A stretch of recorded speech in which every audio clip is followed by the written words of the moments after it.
Welcome to Final Silence, where we unearth the whispers of the past and bring forgotten worlds back to life. We believe that history is not just a collection of dates and names. It is a living, breathing tapestry of human experience, filled with mysteries waiting to be uncovered. Here, we journey to the farthest corners of the ancient world, from the sun-scorched deserts of Egypt to the misty highlands of the Andes, from the lost cities of the Indus Valley to the hidden temples of Southeast Asia. We are storytellers of stone, clay, and bone. We dig beneath the surface to find the narratives that have been buried by time. So sit back, silence the noise of the modern world, and join us as we explore the monuments, artifacts, and civilizations that shaped who we are today. Today, we travel back 11,600 years to the hills of southeastern Turkey, to a place that rewrites everything we thought we knew about the birth of human society. Welcome to Göbekli Tepe.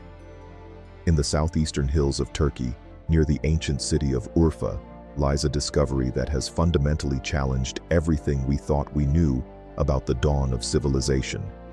Göbekli Tepe, or Potbelly Hill in Turkish, is not just another archaeological site.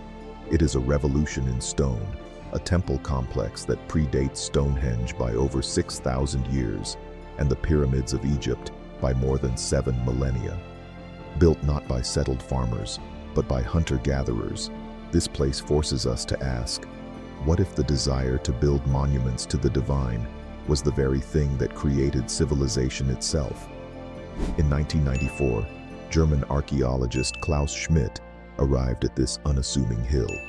He had studied other sites in the region, but when he saw the fragments of carved stone, he knew he had found something extraordinary. Schmidt dedicated the rest of his life to uncovering what lay beneath. What he found would turn the archaeological world on its head. Radiocarbon dating placed the site's construction at an astonishing 9,600 BCE, making it over 11,000 years old. Göbekli Tepe wasn't just old, it was older than pottery, older than the wheel, older than the first known writing systems. It belonged to a time when humans were supposed to be simple nomads, not master builders of monumental architecture. To understand the magnitude of this discovery, we must step back into the world of the early Holocene epoch. The last ice age had ended just a few thousand years earlier. Humans lived in small, mobile bands of hunter-gatherers. They had no permanent settlements, no agriculture, no domesticated animals. They were, by the definition of our textbooks, primitive.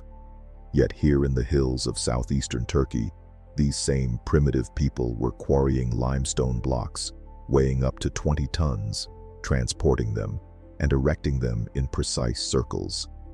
The sheer scale of the enterprise required organization, planning, and a shared purpose that we typically associate only with much more advanced societies. Göbekli Tepe consists of multiple concentric circles of massive T-shaped pillars, each towering up to 5.5 meters high and weighing between 7 and 20 tons. These pillars, carved from the local limestone, were not quarried from far away. The builders worked the bedrock itself, extracting the stone from the very ground on which the temples stand. The circles are not freestanding. They are built into the hillside, often with stone benches running along the walls. This suggests they were roofed structures, creating interior spaces of profound ritual significance. The most remarkable feature? The site was deliberately buried in antiquity, filled in with tons of soil and debris, a preservation that was intentional, not accidental. Among the most enigmatic pillars at Göbekli Tepe is Pillar 43, often called the Vulture Stone. It is covered with a menagerie of carved animals, scorpions, snakes, aurochs, gazelles, and a massive vulture. In one interpretation, the vulture holds a disc or a sphere, which some researchers, such as Martin Sweatman, believe represents a solar symbol. The vulture, often associated with death and the sky in ancient cultures, may be marking a celestial event. The position of the animals and symbols on the pillar may encode astronomical knowledge. perhaps recording a comet strike that occurred around 10,150 BCE. If true, this would make Göbekli Tepe not just a temple, but an astronomical observatory and a memorial to a cosmic catastrophe. The T-shaped pillars are not mere architectural supports.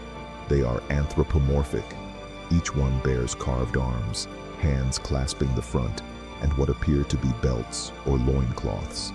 These are stylized human figures, towering silent guardians watching over the ritual space.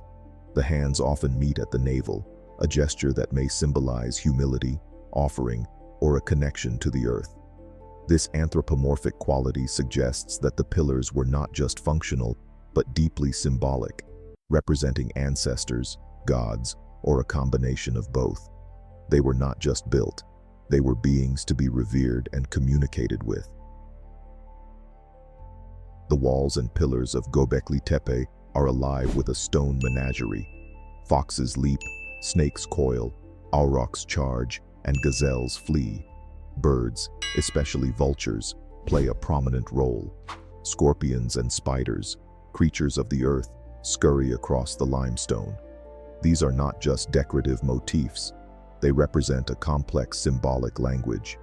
Some animals, like the aurochs and the gazelle, were likely food sources. Others, like the snake and the fox, held deeper spiritual significance. It is a window into the minds of the builders, their fears, their deities, their understanding of the world around them. These animals were not just observed, they were mythologized and integrated into a complex belief system. Why these specific animals? The preponderance of dangerous animals, lions, snakes, scorpions, suggests they were not just depicting their daily hunt. These were powerful beings, perhaps totemic, or representing the dangers of the wild. The vulture, often seen as a psychopomp, a guide for the dead, appears repeatedly. The snake, with its shedding skin, is a universal symbol of rebirth and transformation. The presence of these animals in such a constructed ritual space indicates that the builders of Göbekli Tepe were engaged in a sophisticated religious practice, one that assigned specific meanings to specific creatures. They were, in effect, creating a taxonomy of the sacred. Göbekli Tepe is not just old, it is older than everything we thought we knew. It predates the invention of writing by over 6,000 years. It predates the wheel. It predates the first known city, Uruk, by 5,000 years. It even predates the agricultural revolution that we once assumed was the necessary precursor to civilization. The site is so old that its builders were not using metal tools. They carved and shaped these massive stones using chisels made of flint and other hard stones. The precision and artistry achieved with these simple tools is a testament to their skill and their devotion. This has led to what is perhaps the most revolutionary idea to emerge from the site, the First Temple hypothesis. Proposed by Klaus Schmidt himself, it suggests that the construction of Göbekli Tepe was not a product of civilization, but the cause of it. The theory argues that hunter-gatherers did not build temples because they were settled. They became settled to build the temples. The desire to create a monumental sacred space required organization and labor. People would have had to stay in one place for extended periods. This could have led to the development of social hierarchies and eventually to the domestication of plants and animals as a way to support the growing population needed for such projects. The temple came first, agriculture followed. Of course, the First Temple hypothesis is not without its critics. Some scholars argue that permanent settlements and agriculture may have existed earlier than we currently know. Others suggest that Göbekli Tepe might have been a pilgrimage site, a destination for nomadic peoples who gathered for ritual feasts, much like other ancient sanctuaries across the world. They argue that intensive work at the site could have been seasonal, not requiring full-time residence. However, the existence of the site itself, of a monumental structure built by non-agriculturalists, remains a challenge to the established narrative. It forces us to reconsider the relationship between human labor, belief, and social complexity. Around 8000 BCE, after more than a millennium of use, Göbekli Tepe was intentionally and carefully buried. The builders, or perhaps their descendants, filled in the monumental circles with tons of limestone debris, stone tools, and even human bones. This was not a collapse or a natural disaster. It was a deliberate act, a ritual closure. Why would they bury something they had spent generations building? Some researchers believe it was a form of preservation, a way to protect the sacred space from the outside world. Others see it as a symbolic death and rebirth, a ritual ending of one era and the beginning of another. The site was not destroyed, it was laid to rest. The burial of Göbekli Tepe may mark a pivotal shift in human history. As the last ice age faded, the climate stabilized, making agriculture more reliable. The hunter-gatherers who built the temples may have slowly transitioned to a more settled lifestyle, eventually giving rise to the first farming communities. Göbekli Tepe, in this reading, is a monument to a world that was ending. It is the last great act of a nomadic way of life, a final, magnificent offering before the dawn of a new age. As agriculture spread, our ancestors began to build cities, create writing, and forge empires. The world we know today was born. Göbekli Tepe forces us to confront a profound truth. Our understanding of the past is always incomplete. It shows us that the human capacity for complex, symbolic thought and organized labor did not emerge from civilization. It was a seed that grew into civilization. It proves that the desire to understand the world, to build something greater than ourselves, to connect with the divine, is a fundamental part of who we are. The builders of Göbekli Tepe did not leave us written records, but they left us their monuments, their art, and their belief. And through that, they speak to us across 11,000 years. And yet, for all we have learned, Göbekli Tepe remains a mystery. Who were these people? What did they believe in? What drove them to undertake such a massive endeavor? We may never know. But as new excavations at sites like Karahan Tepe reveal even older and more complex structures, we realize that the story is far from over. Göbekli Tepe is not the end of the story. It is the beginning of a new chapter in our understanding of human prehistory. It reminds us that the human story is filled with surprises, and that the search for our origins is a journey without end. And so, we leave Göbekli Tepe as we found it, standing silent on its hill, keeping its secrets close, waiting for the next generation of archaeologists and dreamers to unlock its mysteries.